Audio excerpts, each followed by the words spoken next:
idea about that stuff. The least we know the better. Huh? The least we know the better. Well, so we didn't find happiness in that situation, so we left, and we find ourselves much more at ease in monastic life. But other people may find, that they need that kind of lifestyle. So we have to provide something for them, but it has to be Vedic. We can't do it artificially.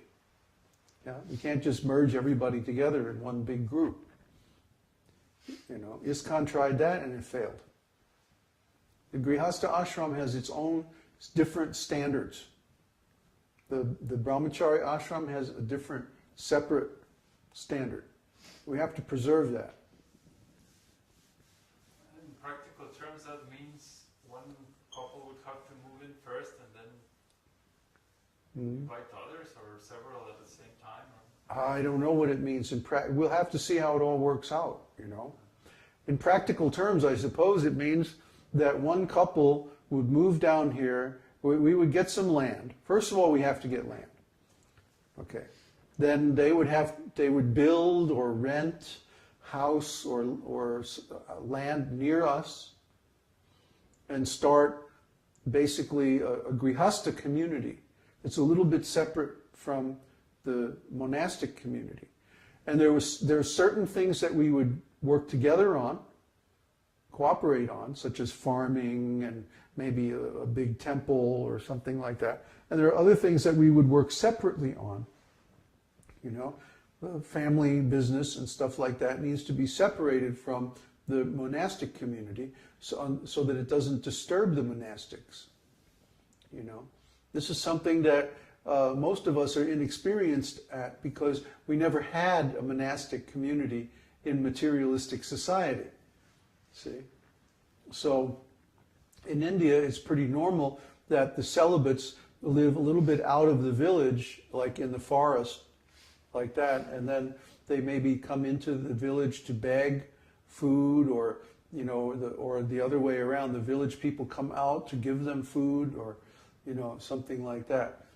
So all these things have to be worked out, and that's why we need someone who's pretty advanced, or a grihastha couple who is pretty advanced to come and experiment and be the pioneers and work out all these details.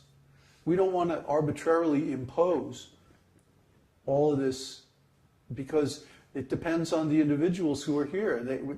We run by consensus. So that means we need to have the people here so we can actually create the consensus. If you don't engage, if you don't discuss, if you don't actually help to form the consensus, how could you be expected to be a member of the community? It wouldn't work. See? We can all sit here and discuss it and say, oh yeah, the householders should do this and that. But then when the householders come, are they going to agree to that? It's artificial, you see. They have to themselves come, and we sit down and we negotiate all these points. Then it's real. Then you can live with it. Then it feels like your community. See? So that's what we have to go through. That's the process we have to work through. That some householder couple, they decide, okay, we want to join the community. They come down here, they find a place down the road a little bit, rent their own house, have their own space, and then we sit down and we work out all these details. How is it going to work? See, that's realistic. We want, for example, all the grihastha couples to have their own business.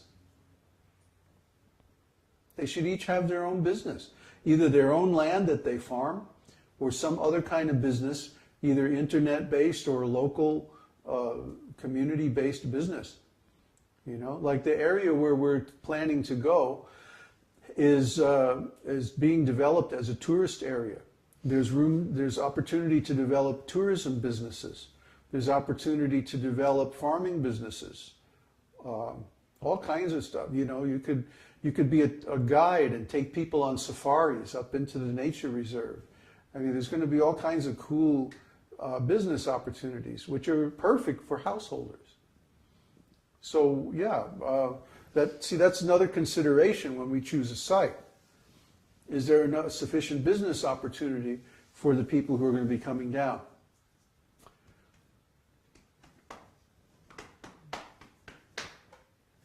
Any more questions? Lisa, Uh-huh. I am a celibate householder. Is this uncommon? I am now, I should say, and have been celibate for a long time now. I should explain I have 3 children and I wish not to have more. Good. Yeah, householders, unless they want to bring children in the world, should live celibate.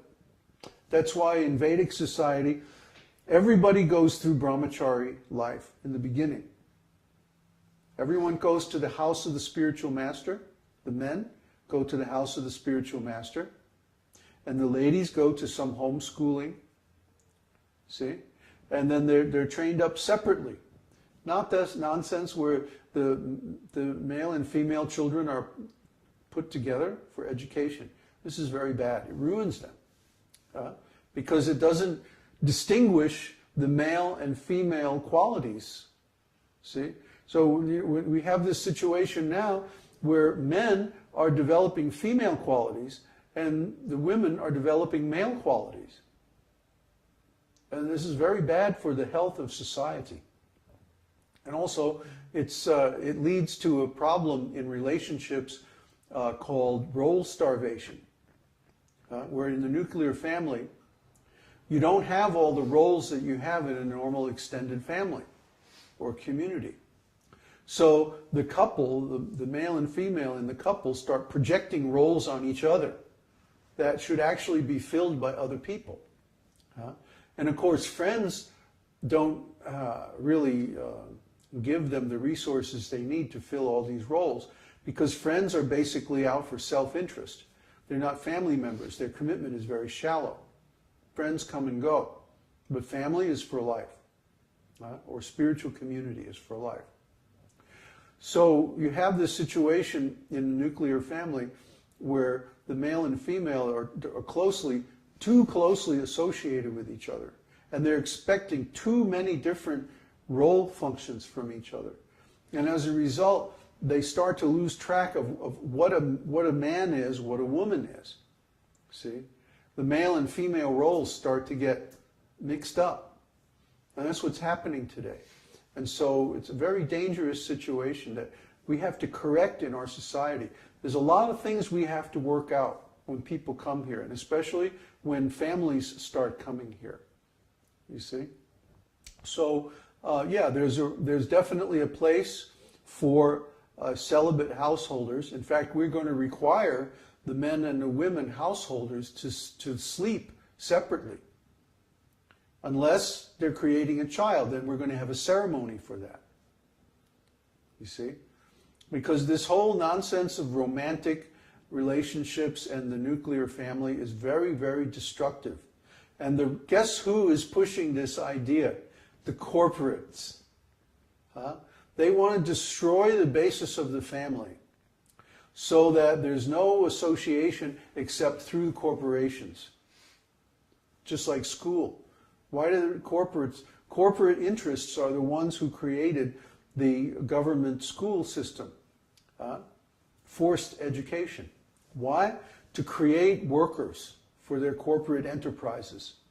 And they're the ones who promote this nonsense nuclear family idea. Because when people live in a large extended family, they don't need to have jobs. They just create their own business out of the resources the family owns. It's so much more healthy. And when kids are homeschooled, our experience in ISKCON is that they learn at almost double the rate of kids that go to public school. I mean, it's routine to have kids going to university at age 14.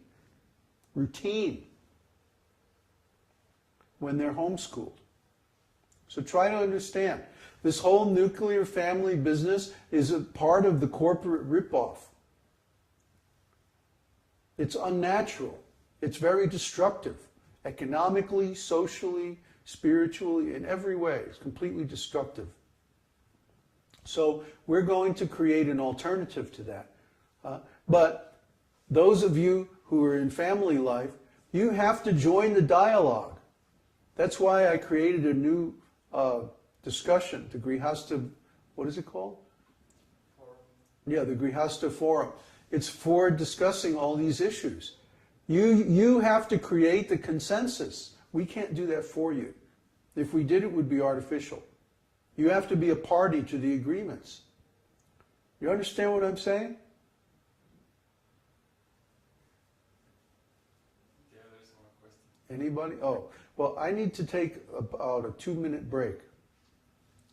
So let's get the questions lined up, and then we'll have more discussion. Okay? Should I stop the video? Yeah.